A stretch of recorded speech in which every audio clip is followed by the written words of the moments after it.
Hair fall అవుతుందా? వెంటనే expensive hair shampoos, hair oils, hair serums ఇంకా సోషల్ మీడియాలో వైరల్ అవుతున్న హెయిర్ ప్రొడక్ట్స్ అన్నీ యూజ్ చేసేస్తున్నారా? ఒక్క విషయం గుర్తుంచుకోండి. జుట్టు రాలడానికి కారణం చాలా సార్లు హెయిర్‌లో ఉండదు. శరీరంలో ఉంటుంది.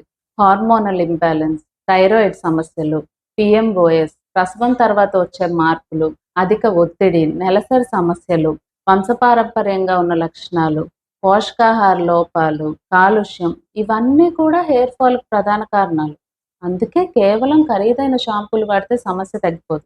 ఆయుర్వేదంలో ముందుగా మూల కారణాన్ని గుర్తించి దోష అసమతుల్యత, అగ్ని బలహీనత, రక్తధాతు, అస్థిధాతు పోషణలో లోపం వంటి అంశాలను పరిశీలించి వాటిని చికిత్స చేసి కారణాన్ని బట్టి ఆహార మార్పులు, జీవనశైలి మార్పులు, అంతర్గత ఔషధాలు, అవసరమైతే ప్రత్యేక ఆయుర్వేద చికిత్సల ద్వారా జుట్టు ఆరోగ్యాన్ని మెరుగుపరుస్తుంది. కాబట్టి హెయిర్ ఫాల్‌కి ఒక షాంపూ పరిష్కారం అయిపోదు. సరైన కారణాన్ని తెలుసుకుని ట్రీట్మెంట్ తీసుకోవడం వల్లే ఆ సమస్య తగ్గుతుంది. సో, నెక్స్ట్ టైమ్ సోషల్ మీడియాలో ట్రెండ్ అవుతున్నాయని, ఎక్స్‌పెన్సివ్‌గా కనబడుతున్నాయని హెయిర్ ప్రొడక్ట్స్‌ని వాడి సెల్ఫ్ ట్రీట్మెంట్ తీసుకోకండి. ప్రాపర్‌గా డాక్టర్‌ని కన్సల్ట్ అయ్యి ట్రీట్మెంట్ తీసుకోండి. తెలుసు కదండీ! మీ ఆరోగ్యం మీ చేతుల్లోనే.